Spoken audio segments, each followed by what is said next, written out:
Hello, everyone. Thank you for being here. Season has ended. Saints are at home. And we're all set to stew in our juices about this season. And this season is exactly what I'm wanting to talk about right now. I'm going to begin this season review in January of 2023, which we started with 2 straight losses to Philadelphia and to Carolina, and ending the season at 7-10. That was early in January. The end of the month saw Ryan Nielsen leave to become the sole defensive coordinator of the Falcons, with Chris Richard following him out the door 5 days later, and defensive back coach Corey Robinson following him out of the door 5 days after that. Of course, changes had to be made. Before the annual league meeting at the end of March, the Saints had signed Derek Carr on March the 6th. On March 17th, they signed Jamal Williams, Kellen Saunders, and Nathan Shepard. And in July, if I'm not mistaken, the return of Jimmy Graham generated a lot of excitement in Saints Nation. But me, with my little conspiracy brain running along like it does, I think it was an attempt by Mickey Loomis to mitigate some of that bad juju that him and Sean created when they treated Jimmy Graham so bad in the first place. April draft netted us some players who I figure are going to be contributing well into the future. Bryan Bresee was going to shore up the defensive interior.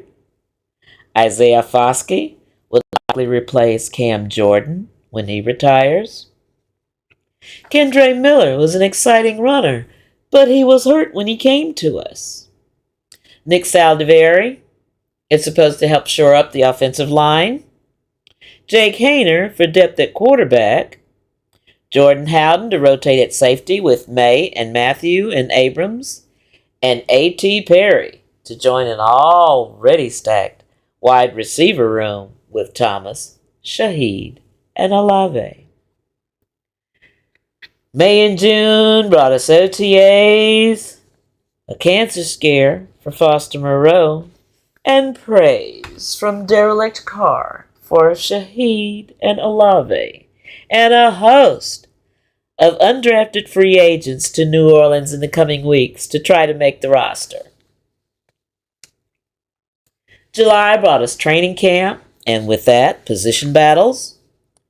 Longtime punter Blake Gillikin and longtime kicker Will Lutz end up being replaced by Lou Hedley, a 30-year-old undrafted free agent rookie from Australia, and Blake Grupe, also an undrafted free agent. At this point, that old question comes to mind concerning Dennis Allen's decision-making. Consider this. Gillikin, this season, averaged 50 yards a punt with a long of 77 yards. He's with the Arizona Cardinals now. Lou Hedley averaged 43 yards a punt with a long of 62, and more than a few of those punts came off his foot like a wounded duck. Lutz hit 88%, I'm reading from paper now, hit 88% of his field goal attempts and was 93.5% on extra points. Grupe hit 81% of his field goal attempts, 100% of extra points, with at least one game-changing missed field goal. August brought us the preseason play. It's okay to watch to evaluate what you have on your team, And with what we had seen in training camp and preseason, encouraged us to settle back for this great season to come. September, however, brought us crashing back down to earth.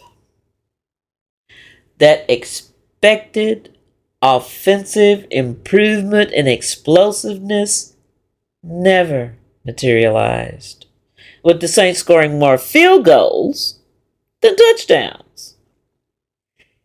In the first 4 games, the Saints had 3 passing touchdowns, 1 in the win versus the Titans, 1 in the win versus the Panthers, 1 in the loss to the Packers that would have been won had Grupe made that field goal.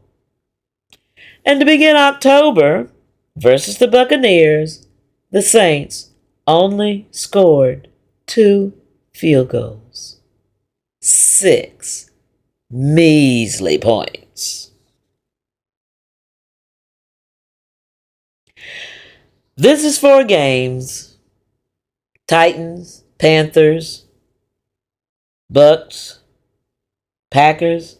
4 games. The Saints are 2-2.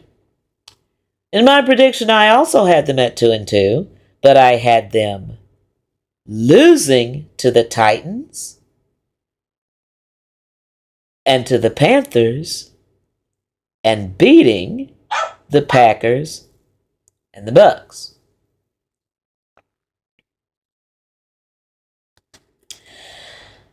Okay.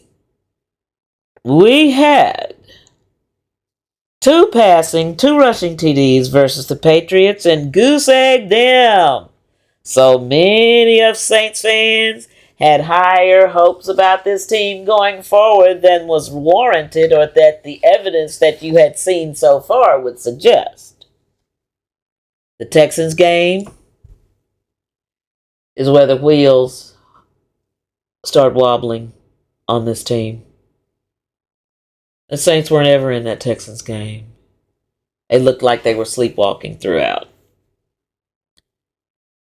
If the wheels were wobbling in that Texas game, they fell off versus Jacksonville. We had seen Derek Carr yelling at coaches and teammates before, but this game he was so out of line with Chris Olave that Michael Thomas felt like he had to set his record straight. But that damage had been done. Colts were next. A win to wipe out the taste of the Jacksonville game from our mouths. Saints go 2-2 these 4 games. I had us at 1-3 through these 4 games, giving the Patriots the win instead of the Saints, based solely on the fact that Bill Belichick is the Patriots coach. So, the Saints stand 4-4 after 8. My prediction stands at 3-5. November saw the Saints play 3 games. There was a bye in week 11. So that next game was versus the Bears. 3 passing touchdowns, 2 from Derek Carr, 1 from Taysom Hill in the win. Versus the Vikings, only 3 points till the 3rd quarter when Carr went out. Then 2 touchdowns and 2 2-point conversions, courtesy Jameis Winston, in the 3rd and the 4th quarter, respectively, in the loss. The Falcons game. Oh, that game. Only field goals scored, and the game stayed close. But the play that decided that game was that 92-yard pick 6 by Jesse Bates. Intercepted on the Falcons' 8-yard line. Saints getting ready to go in for the score. Instead, Jesse Bates takes it 92 yards the other way for the touchdown, which was the difference in that game. Ooh, we was mad. We was mad. We was mad. The hue and cry from Saints Nation had to be so loud you could hear it from the moon. But maybe, surely, after this, some changes got to be made. Somebody got the gut. And as far as I was concerned, it should have been Dennis Allen and Pete Carmichael. But hey, we don't always get what we wish for. No changes. After the Atlanta game came the Lions game.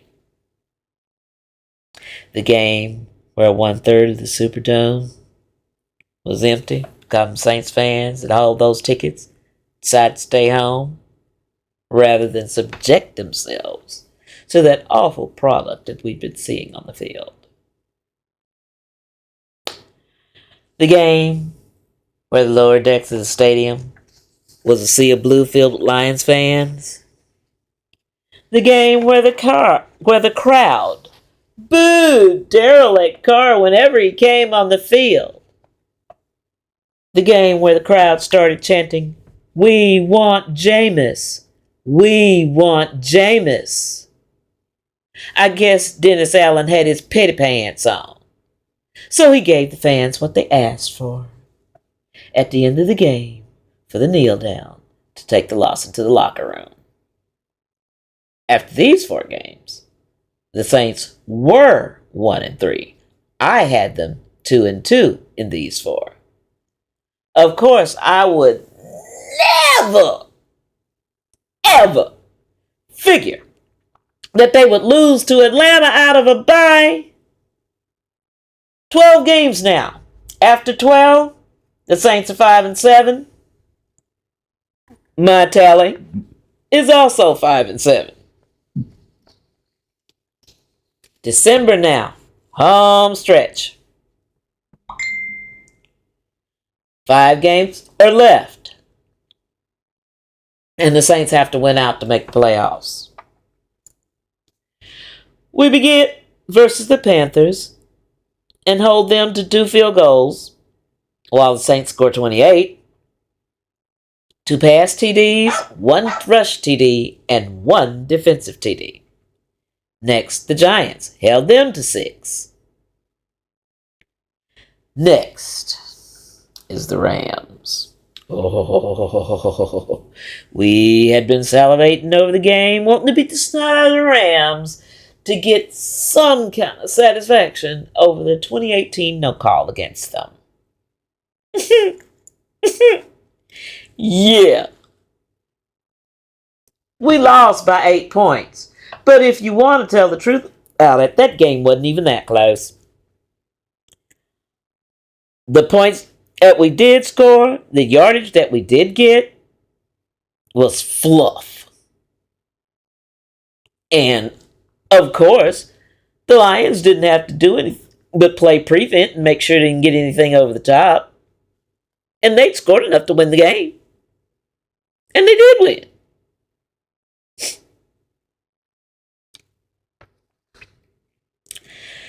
Next was the Bucks. We owed them. And we gave them some. The only bad thing about that is that against them, we didn't score 6. They scored 13 on us. And then the Falcons. The Falcons.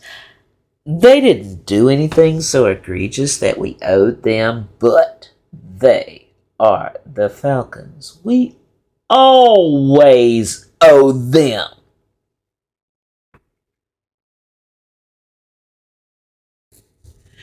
Well, we gave them a double nasty helping of L, topped by a touchdown as time expired.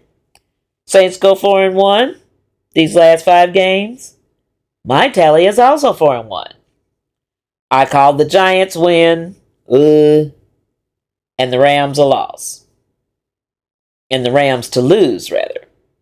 So my tally and the Saints' record are in agreement.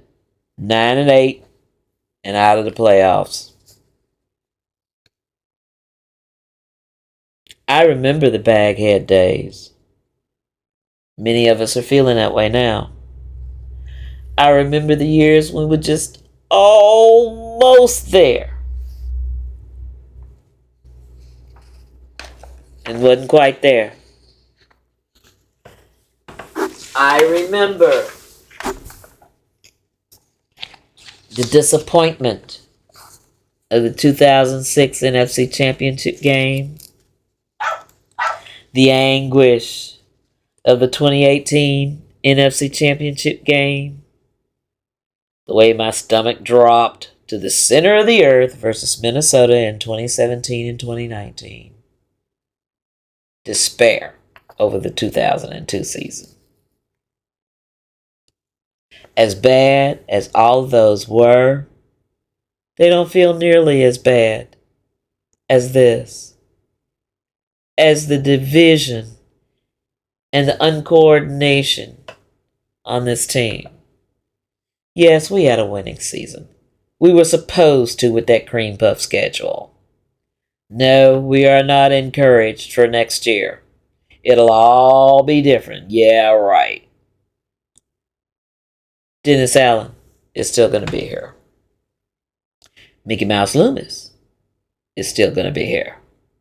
Trying to sell us a bill of goods that he don't even believe in. And Derek Carr is still here. Likely for longer than we first thought with the restructure of his contract. There's a name for this place that we find ourselves in, Saints Nation. It's called Purgatory.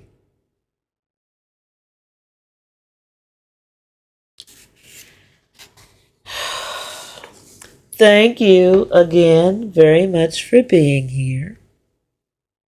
Please like, share, and subscribe if you will. And do come back because in my next video, I'll be crunching numbers for the offense for the 2023 season. Again, thank you and